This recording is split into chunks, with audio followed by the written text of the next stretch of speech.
নুডলসটা দেখা মাত্রই একটা দৌড় দিয়ে দিল। আর ছোটোবেলা থেকে নুডলসটা তার অনেক বেশি পছন্দ। তখন বাজে 2টা 16। এটা হচ্ছে কালকের ঘটনা। তাকে আমি 12টার মধ্যে ঘুম পাড়াইলাম। এরপরে দেখি সে কিছুক্ষণ পর উঠে বসে আছে, ডাকতেছে, হাসতেছে। এ হইল অবস্থা।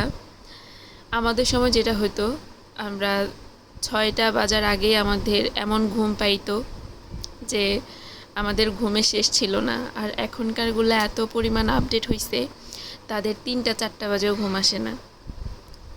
দেখেন 2টা 16 বাজে, সে কি খুশি, নাচানাচি, গান গায়, কি একটা অবস্থা। তো এদিকে মেয়ের বাবার অনেক বেশি ক্ষুধা লাগছে। সে কি খাবে, পরে শর্টকাটভাবে নুডলসের স্যুপটা রান্না করে দিয়েছি। কারণ নুডলসের স্যুপটা এখন পছন্দ করে না খেতে। গুঞ্জনও এরকম পছন্দ করে না, ওর বাবাও না। কিন্তু শর্টকাটভাবে, কারণ এত রাত হয়েছে, রান্না করা সম্ভব না, এজন্য শর্টকাটভাবে রান্না করা হয়েছে।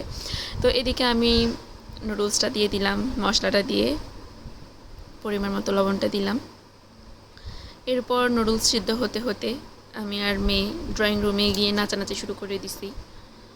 সে তো অনেক খুশি, তাকেও আয়না দেখাতে হবে, কোলে উঠবে, ঝামেলা শুরু করে দিছে। সে নতুন নতুন এখন অনেক কিছু শিখেছে। বাই বলা, টাটা বলা, সুন্দর করে গুছায় কথা বলতে পারে না। বাট এখনকার যে কথাবার্তাগুলো এখন এত বেশি কিউট লাগে, আর এখন বেশি মিষ্টি লাগে বাচ্চাদেরকে এই সময়টাতে। তো যাদের ঘরে এরকম বাচ্চা আছে, আমি শিওর মাদের অনেক পরিমাণ কষ্ট হয়, ঝামেলা পোহাতে হয়। সেম আমারও অবস্থা। তো এদিকে কথা বলতে বলতে আমার নুডলস রান্না শেষ। এখন আমি নুডলসটা নামিয়ে নিলাম। আর এদিকে মেয়ের বাবার জন্য নুডলস নিয়ে যাওয়ার জন্য সে দরজা ধাক্কাচ্ছে, বাবাকে ডাকতেছে। এত মিষ্টি করে ডাক দেয় বাবা মা, এটা সুন্দরভাবে ডাকতে পারে। তো এই যে সে এভাবে আমার হাতে নুডলস খাবে না।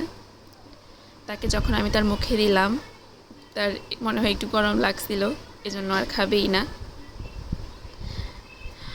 সে নিজের হাতে খাবে, সে এটার জন্য কান্নাকাটি শুরু করে দিয়েছে।